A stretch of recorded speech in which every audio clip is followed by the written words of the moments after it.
Good afternoon and welcome to Eye on Sheridan. I'm Emily Johnson. And I'm Ben Carter. On today's show, Sheridan President Jeff Zabudsky donates 100 grand of his own money to the school, a violent night in Toronto, and Venezuela cuts all diplomatic ties with the United States. But first, highlights of the unanimously approved 2013-2014 Sheridan College budget are now available. I sat down with Sheridan President Jeff Zabudsky to chat about how this plan will impact students and his astounding donation to the college. We have a number of strategic items that we want to direct dollars towards, and one of them is towards a significant amount towards us achieving our vision. So it's a journey from where we have been as Sheridan College towards the future, which is Sheridan University. Achieving this goal means improving Sheridan's infrastructure. The biggest plans so far are the continued expansion to the Hazel McCallion campus and a new theater at the Trafalgar campus. Students will also see more benefits with their One Card, as a meal plan will be added along with an e-commerce program. What we're making an investment in this year's budget is around e-commerce, so that more and more of our business that students need to transact with us can be undertaken online. The overall budget is $243 million. In the past, Sheridan received up to 91% of their funds from provincial grants. However, now that has gone down to only 41%. This means finding more innovative ways to form revenue. In fact, just yesterday we launched our family campaign, which is a fundraising campaign for our internal community, in particular our staff, to ask them to give to Sheridan. The family campaign will expand to alumni and the companies that hired them, asking for support. President Jeff Zabudsky has launched this initiative with his own donation. I care deeply about this organization. I care about its students. I care about the quality of education that we provide. So I wanted to demonstrate leadership, so I stepped forward to make my own personal donation of $100,000.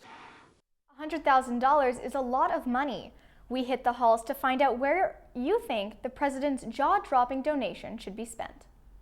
You know, the money can be distributed to many different departments. So maybe bigger classrooms, maybe even newer computers. Some of these things don't even turn on.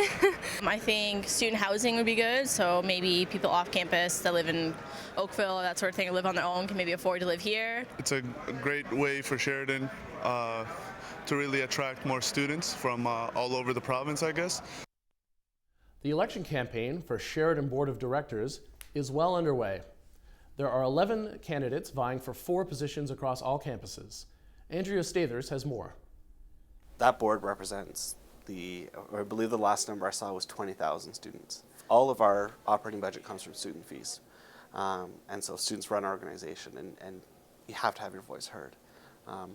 They represent you, so you should vote for them because, again, they're going to be making decisions on your behalf. Every year, the elections kick off with the all-candidate speeches at the Davis, Trafalgar, and Hazel McCallion campuses.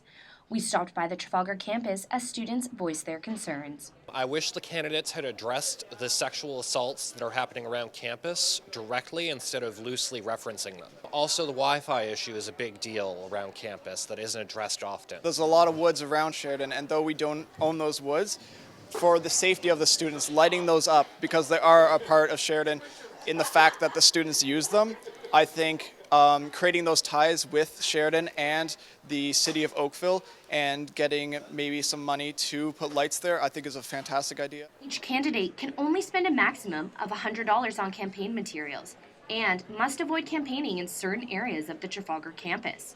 Despite not providing a lot of information on how to run for the board of directors, the Sheridan Student Union is trying to find new ways to promote the elections. All students on the 3 days of voting, which is the 26th, 27th, and 28th of March, will be able to sign on to Access Sheridan just with their regular username and password.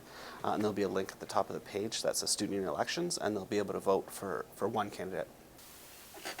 Remember, in order to vote, you want to log on to the Access Sheridan website using your username and password.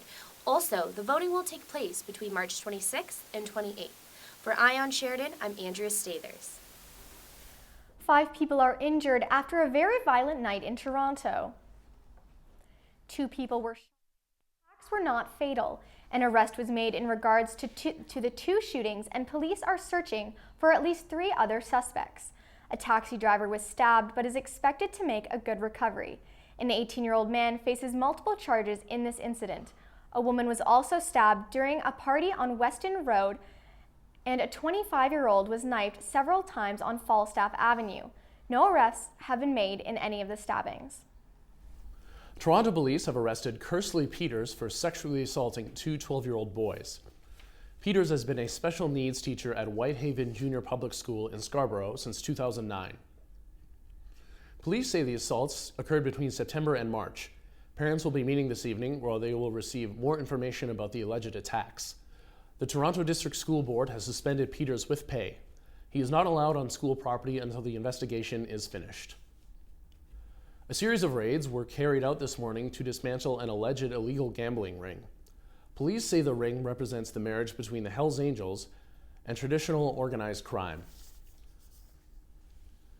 This follows the arrest of 6 men last month at a Markham Super Bowl party. One of the men, Bill Miller, is the former head of the London chapter of the Bike Club. Police are remaining tight-lipped on who the targets were today. They also searched a property north of Toronto this morning. Halton police have arrested 5 people for the attempted robbery of a Burlington bank. It's believed that the suspects use high investigations for at least half of that. I've never seen anything of this level of sophistication. It's believed that the suspects use high-tech equipment to enter the bank's vault through the ceiling. Police say the operation was not in the work of amateurs. Even though some of the stolen property was recovered, officials are still in the process of tracking down the rest. All 5 suspects are being charged with breaking and entering. 3 Alberta teens have each pled guilty to manslaughter for an incident in 2011 that claimed the life of a 5-year-old boy. The teens took turns firing a rifle at a home just south of Edmonton, and one of the bullets hit the boy. The accused, who can't be identified under the Youth Criminal Justice Act, will appear in court today for a sentencing hearing. General Motors is recalling nearly 34,000 Buicks and Cadillacs to fix a problem with automatic transmission. The move affects Buick LaCrosse full-size cars and Cadillac SRX crossover SUVs. The company says the software problem can cause transmissions to shift into sport mode for no reason. This increases risk of a crash. GM will fix the issue at no cost to owners. The recall is expected to start March 28th. They aren't ruby slippers, but they're still something special. Jim Flaherty continues an age-old tradition, picking up a new pair of shoes before he tables his budget in the House of Commons tomorrow. And more good news for Flaherty, Manulife Bank has pulled its new discount mortgage rate per Flaherty's suggestion. Manulife was going to cut the rate on its 5-year fixed mortgage to 2.89% from the 3.09% starting Monday. This is the second time in a month that Flaherty has intervened in the mortgage market. A new report by Parliamentary Budget Officer Kevin Page finds spending on criminal justice has climbed 23% over the past decade. The crime rate in Canada has dropped by 23% over the same time. The report also shows that 3/4 of the cost of the judicial system is funded by the provincial government, even though it falls in the federal government's jurisdiction. The City of Toronto's Executive Committee will be meeting today to debate a new proposal. The plan will prevent lobbyists from speaking with councillors outside of business hours. This comes after a recent spike in lobbyists from several Las Vegas developers approaching city officials. Council will soon vote on whether or not a casino will be allowed to be built within city limits. Early childhood students get the chance to mingle with prospective employers. Yesterday was the first of 2 events held every month here at Sheridan. So it provides them with the opportunity just to see what employers are available out there for them. Also, it gives them the opportunity to practice face-to-face conversations with potential employers. Students can take advantage of the abundance of agencies in attendance. The second fair takes place tomorrow at the Davis campus from 3:30 to 7 in the C Wing. Students are given a list of attendees ahead of time so they can fix their resumes accordingly. The ECE program prepares students to work with young children in a school environment. Spring has sprung. Winter is officially over, but it doesn't look like it. The weather's looking much different than it did last year.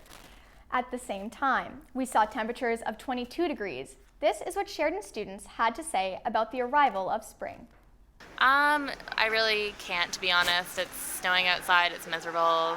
No, I can't believe it's spring. Definitely should be warmer. I don't like this. Wow, really? We had a ton of snow yesterday, but if it's spring, then I'm really anticipating the warm weather on the way. Still snow on the ground. Needs to be warmer, a lot warmer. Except when there was a ton of snow last night. There's no way it's spring. I mean, like, it still seems like winter out here.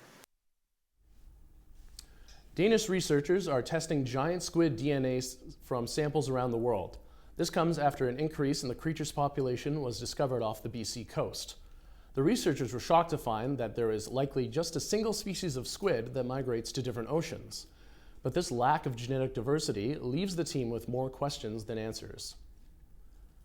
Coming up, we'll have the latest on President Obama's trip to Israel, as well as reports of a cyber attack in South Korea. Stay tuned.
Welcome back. Accused killer Luka Magnotta is expected back in court today. He collapsed yesterday after being shown video evidence against him. The Crown presented the clip, which caused the judge to wince and forced some police officers to look away. Magnotta held his hand over his mouth before falling to the floor in the fetal position. He is charged with the murder and dismemberment of Chinese exchange student Yun Lin. The body of Alberta skier Mark Taylor was recovered by a rescue team near Lake Louise. Taylor fell into a glacier crevice on March 12th when cross-country skiing with friends. Avalanche threats, rough terrain, and dangerous weather all played a part in delaying the rescue attempt. An autopsy will be performed to determine if the cause of death was from the fall or the conditions. Vancouver-based lawyer Doug Eifert will head an investigation into First Nations pipeline and energy concerns. Eifert is expected to deliver his preliminary findings to Prime Minister Stephen Harper by the end of June and his final report in November. Harper is hoping the report will help diffuse tension between the First Nations community and the pipeline and energy industry. But First Nations chiefs say they are prepared to go to court and take direct action to stop the development. Venezuela has severed all diplomatic ties with the United States. Venezuela's foreign minister claims Washington is meddling in its domestic affairs.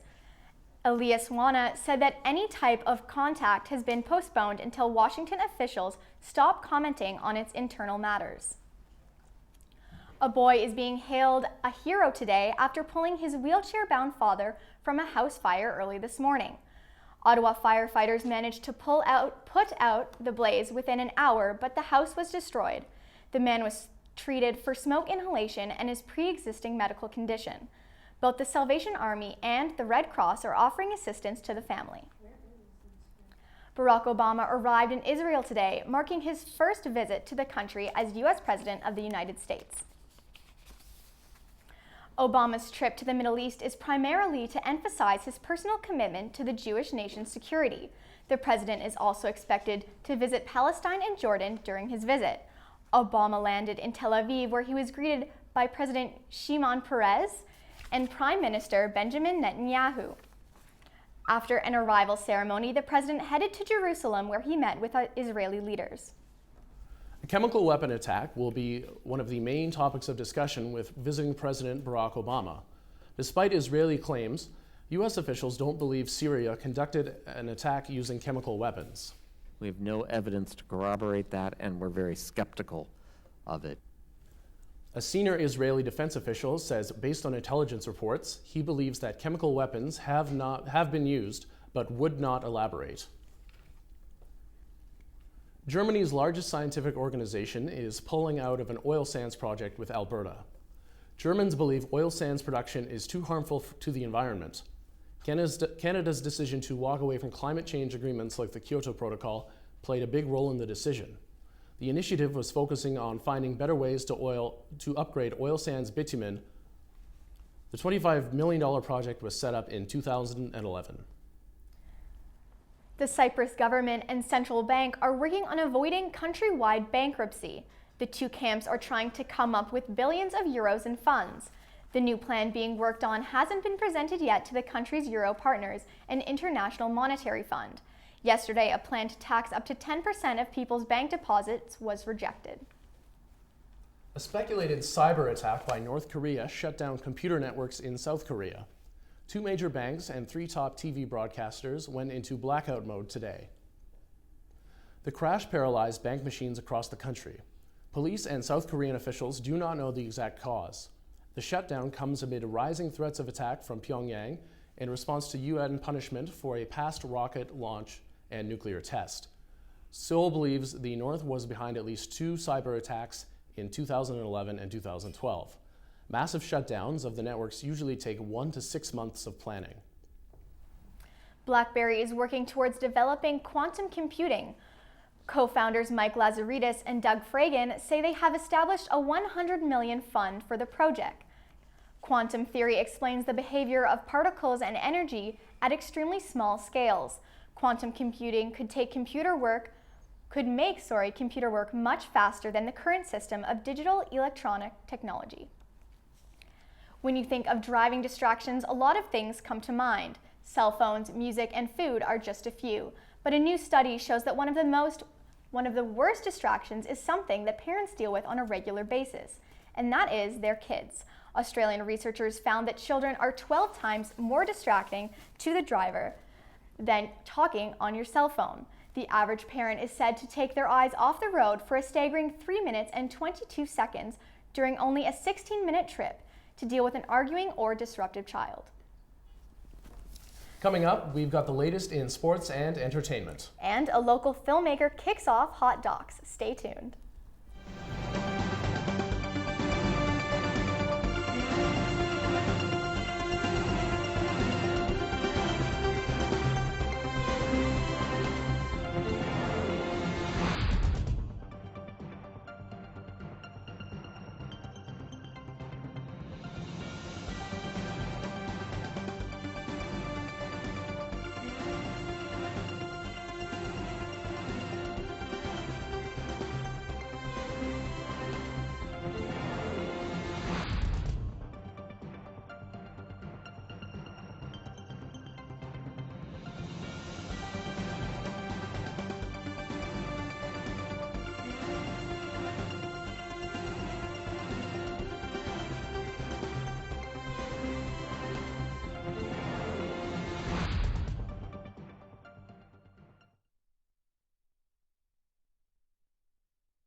Welcome back.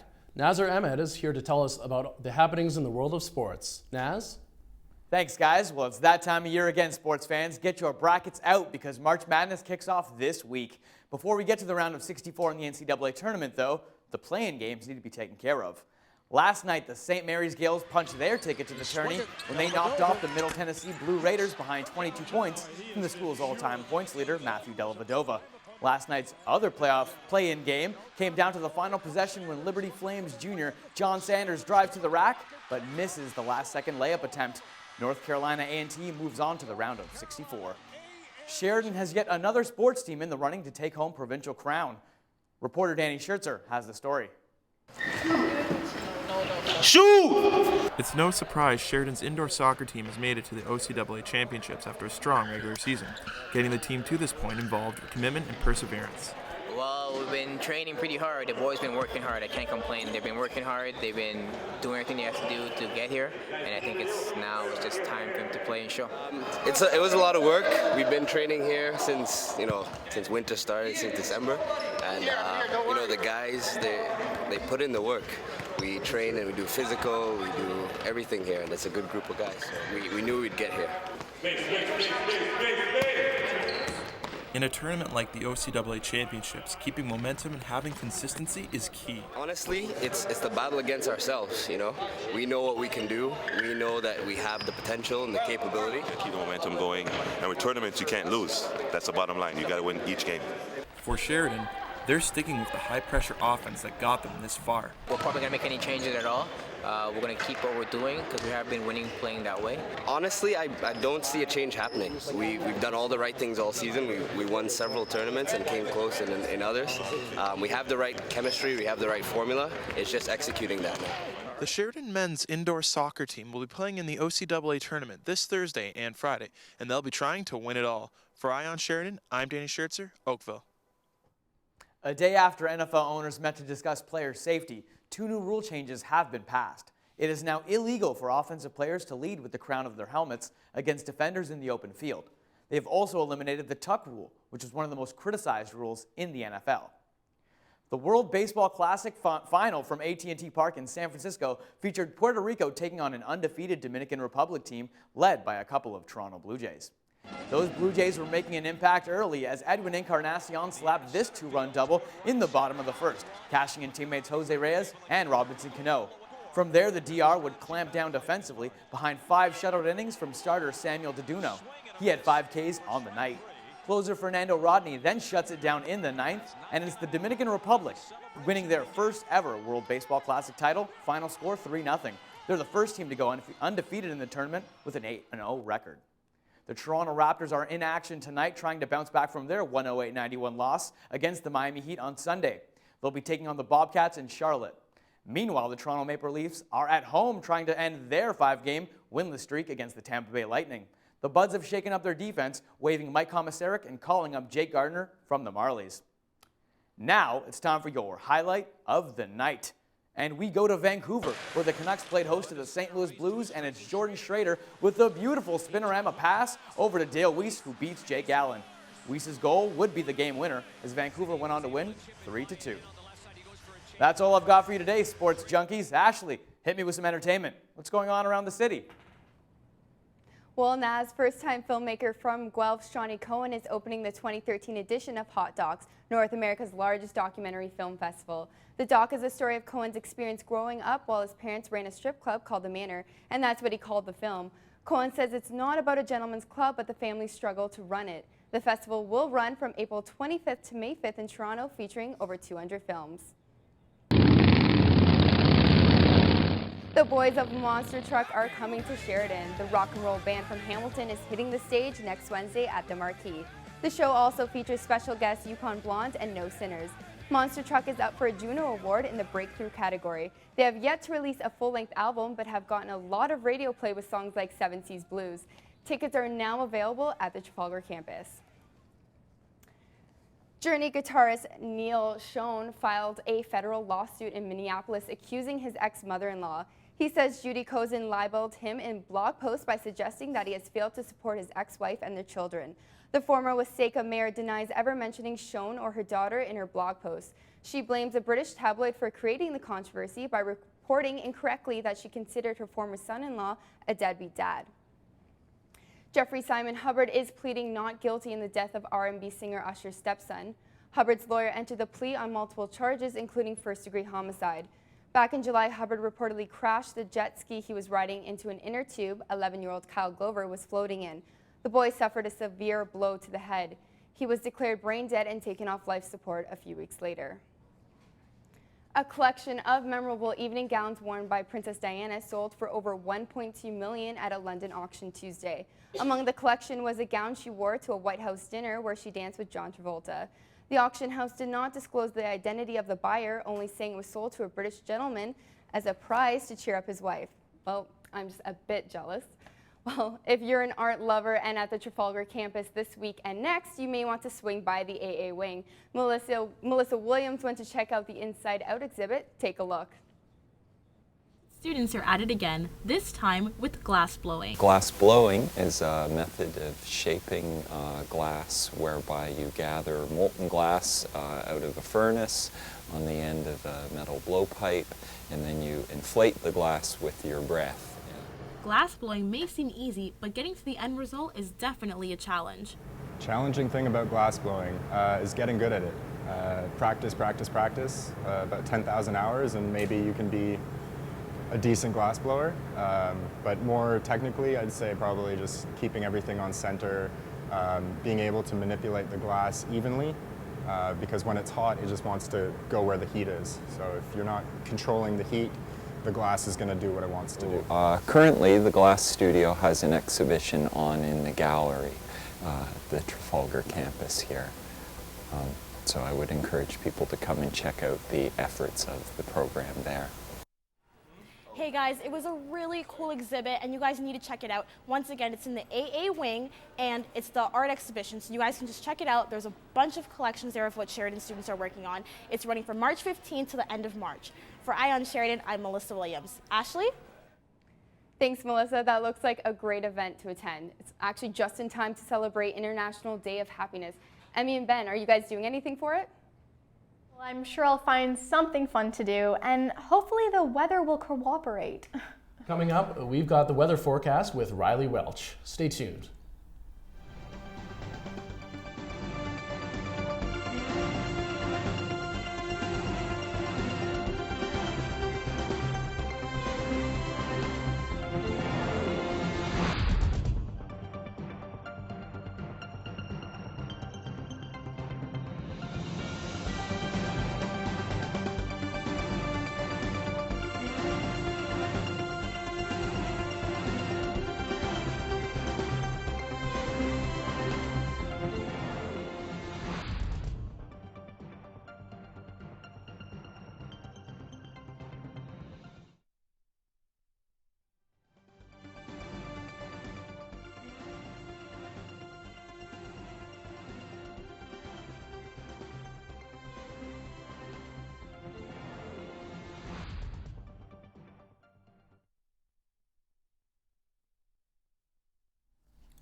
Welcome back.